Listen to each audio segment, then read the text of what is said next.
Тюркские народы объединяются на одной сцене. В Бишкеке стартовал международный театральный фестиваль «Артурдо-2025».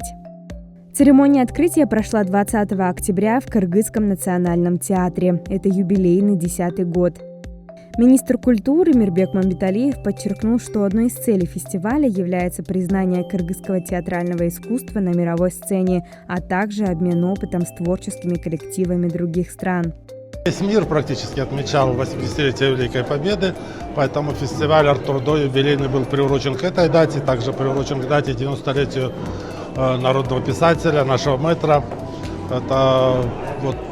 Эти две даты были соединены в одну, и нам очень приятно, что нам посчастливилось участвовать в этом фестивале. Был отбор, и наш спектакль «Три сестры» по Чехову прошел отбор, мы тоже участвуем в этом фестивале. Я думаю, что зритель и жюри профессионально высоко оценят работу Русского драмтеатра. В программе 8 спектаклей от театров Кыргызстана, Казахстана, Узбекистана и Каракалпакстана. Призовой фонд фестиваля в этом году увеличен до 2 миллионов сомов, что подчеркивает серьезность и масштаб события. Мы привезли спектакль «Улпан».